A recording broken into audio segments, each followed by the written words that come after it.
Oh boy, Shabbat Shalom, everybody.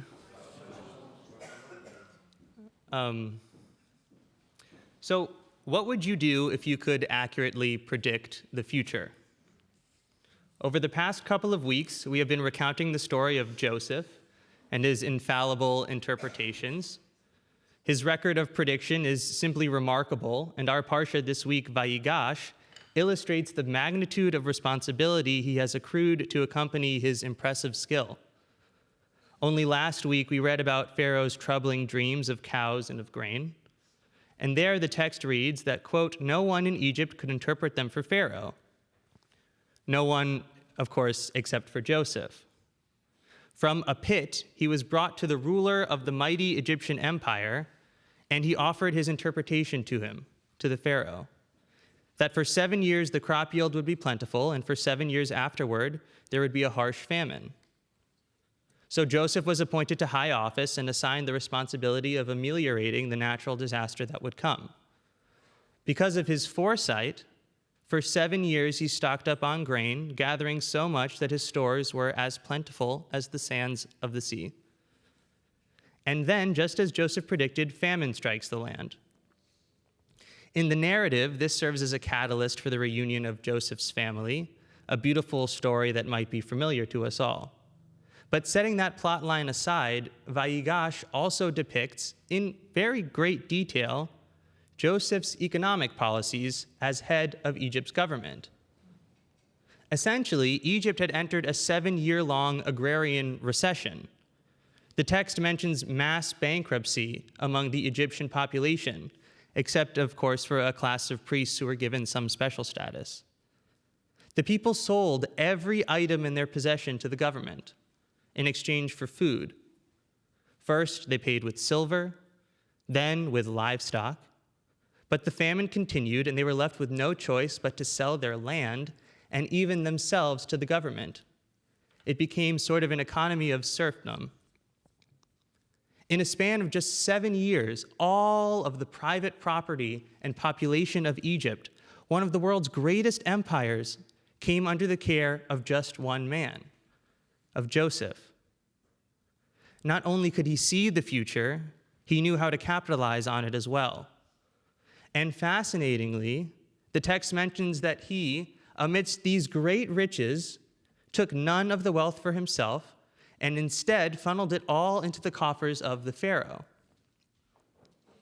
The Ramban, Nachmanides, a 13th century Spanish commentator, explains that the Torah is sure to include this detail, quote, in order to make known Joseph's excellence in wisdom, in understanding, and in knowledge, suggesting perhaps that the true reward for his success came as something akin to an intellectual achievement.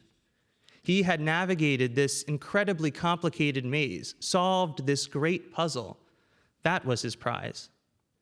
And in thinking about this story, I was reminded of another similar one recorded by Aristotle in his work titled Politics, a 4th century BCE treatise on political philosophy.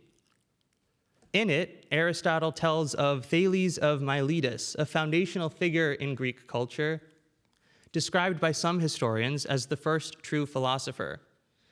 He had a shrewd intellect and a keen ability to apply his abstract knowledge to concrete worldly affairs. Thales, a man of the 5th or 6th century BCE, widely known for his brilliance, lived in poverty. The people of his town would taunt and rebuke him because his philosophical skills seemed useless. Sure, he could think, but what tangible effects did that have on his life? None that they could see. But, Aristotle writes, from his knowledge of astronomy, he had observed while it was still winter that there was going to be a large crop of olives.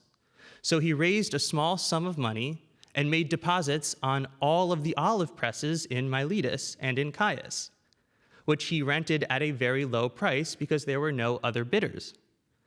And when the season arrived, surprise, surprise, there was a sudden demand for olive presses.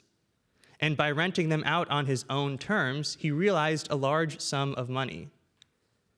Thales, the first philosopher, might have also been the very first derivatives trader. In fact, his story has literally become a textbook example used to describe the mechanics of trading options and futures. He used his skills to make a prediction about the future and made a killing in the olive oil market. And commentators suggest that his investment was more of a scholarly exercise, maybe even a little bit spiteful. But just as with Joseph, our olive oil magnate, too, was not interested in the money. Aristotle writes that his actions are, quote, proof that it is easy for philosophers to be rich if they choose, but that wealth is not what they care about. He concludes, Thales, then, is reported to have thus displayed his wisdom. Nearly the exact same words that the Ramban wrote about Joseph, when he too controlled a monopoly. These stories illustrate a gradient of assurance in making accurate predictions for the future. Joseph had divine certainty. With God's help, he interpreted Pharaoh's dreams. Thales had logical certainty. Through a mix of deductive reasoning and scientific observation, he bought low and sold high.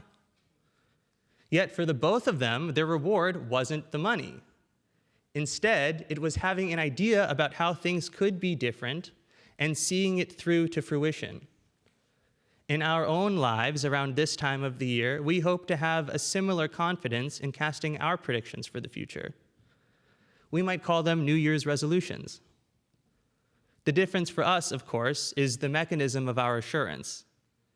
To eat healthier, you can't really rely on logic or divine intervention. You just have to do it yourself. In Jewish terms, I wonder if we might call a New Year's resolution a New Year neder. Neder meaning a vow that is freely made.